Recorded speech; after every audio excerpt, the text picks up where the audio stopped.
First reading, Micah chapter 7 verse 14 to 15, 18 to 20. Feed thy people with thy rod, the flock of thy inheritance, them that dwell alone in the forest, in the midst of Carmel, they shall feed in Basan and Galaad according to the days of old. According to the days of thy coming out of the land of Egypt I will shew him wonders. Who is a God like to thee, who takest away iniquity, and passest by the sin of the remnant of thy inheritance? He will send his fury in no more, because he delighteth in mercy. He will turn again, and have mercy on us, he will put away our iniquities, and he will cast all our sins into the bottom of the sea. Thou wilt perform the truth of Jacob, the mercy to Abraham, which thou hast sworn to our fathers from the days of old. Psalms chapter 103 verse 1 to 4, 9 to 12. For David himself. Bless the Lord, O my soul, and let all that is within me bless his holy name. Bless the Lord, O my soul, and never forget all he hath done for thee. Who forgiveth all thy iniquities, who healeth all thy diseases, who redeemeth thy life from destruction, who crowneth thee with mercy and compassion. He will not always be angry, nor will he threaten forever. He hath not dealt with us according to our sins, nor rewarded us according to our iniquities. For according to the height of the heaven above the earth, he hath strengthened his mercy towards them that fear him. As far as the east is from the west, so far hath he removed our iniquities from us. Gospel, Luke chapter 15 verse 1 to 3, 11 to 32. Now the publicans and sinners drew near unto him to hear him. And the Pharisees and the scribes murmured, saying, This man receiveth sinners, and eateth with them. And he spoke to them this parable, saying, And he said, A certain man had 2 sons. And the younger of them said to his father, Father, give me the portion of substance that falleth to me. And he divided unto them his substance.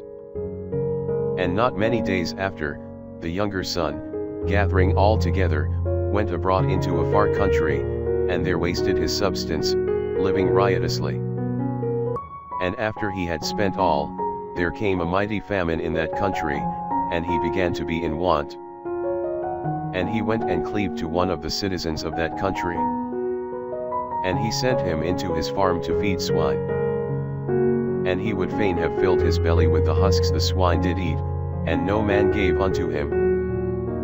And returning to himself, he said, How many hired servants in my father's house abound with bread, and I here perish with hunger? I will arise, and will go to my father, and say to him, Father, I have sinned against heaven, and before thee. I am not worthy to be called thy son, make me as one of thy hired servants. And rising up he came to his father. And when he was yet a great way off, his father saw him, and was moved with compassion, and running to him fell upon his neck, and kissed him. And the son said to him, Father, I have sinned against heaven, and before thee, I am not now worthy to be called thy son. And the father said to his servants, Bring forth quickly the first robe, and put it on him, and put a ring on his hand, and shoes on his feet. And bring hither the fatted calf, and kill it, and let us eat and make merry. Because this my son was dead, and is come to life again, was lost, and is found. And they began to be merry. Now his elder son was in the field, and when he came and drew nigh to the house, he heard music and dancing. And he called one of the servants, and asked what these things meant. And he said to him, Thy brother is come, and thy father hath killed the fatted calf, because he hath received him safe. And he was angry, and would not go in. His father therefore coming out began to entreat him. And he answering, said to his father, Behold, for so many years do I serve thee, and I have never transgressed thy commandment, and yet thou hast never given me a kid to make merry with my friends. But as soon as this thy son is come, who hath devoured his substance with harlots, thou hast killed for him the fatted calf. But he said to him, Son, thou art always with me, and all I have is thine. But it was fit that we should make merry and be glad, for this thy brother was dead and is come to life again, he was lost, and is found.